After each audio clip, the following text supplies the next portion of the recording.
ఓం శ్రీ పరమాత్మనే నమః. 29వ దశకము. ఛందస్సు వసంత తిలక. ఉద్గచ్చతస్తవ కరాదమృతం హరత్సు దైతేషు తాన శరణాననునీయ దేవాన్ సద్యస్థిరోదతి తదేవ భవత్ప్రభావాత్ ఉద్యస్వయుధ్య కలహాదితి చా బభూవుః. శ్యామాం రుచాపి వయసాపి తనుం తదానీం ప్రాప్తోసి తుంగకుచమండలభంగురాన్ త్వం పీయూషకుంభకలహం పరిముచ్య సర్వే తృష్ణాకులాః ప్రతియయుస్వతిరోజకుంభే. का त्वं मृगाक्षि विभजस्व सुधामिमामित्यारूढरागविवशान भिया च तोमून् विश्वस्य ते मयि कथं कुलटास्मि दैत्याः इत्यालपन्नपि सुविश्वसितानतानीः.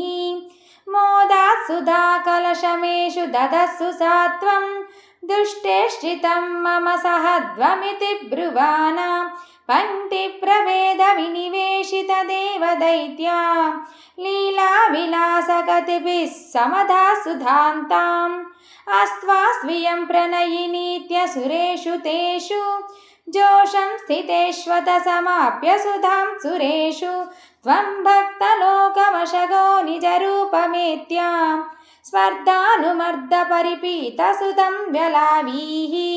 त्वत्तः सुदाहरणयोग्यफलं परेषु दत्त्वा गते त्वयि सुरैः खलु ते व्यगृह्णन् घोरेद्धमूर्च्छतिरणे बलिदैत्यमाया व्यामोहिते सुरगणे त्वमिहाविरासीः. त्वं कालनेमिमधमालिमुखान् जगन्ता शक्रो जगान बलिजम्भबलां सपाकां शुष्काद्रदुष्करवधेन मुचौ चलूनि पेनेन नारदगिरान्यरुणोरनन्त्वं योषावपुर्धनुजमोहनमाहितन्ते श्रुत्वा विलोकनकुतूहलवान् महेशः भूतैः समं गिरिजया जगतः पदन्ते श्रुत्वा ब्रवीदभिमतं त्वमधोतिरोधाः.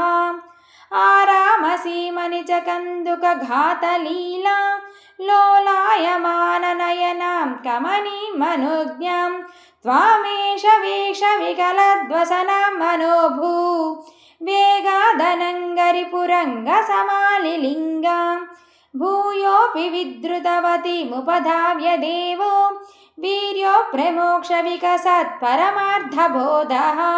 त्वन्मानितस्तव महत्त्वमुवाच देव्यै तत्र दुषस्त्वमववात निकेतनाथ.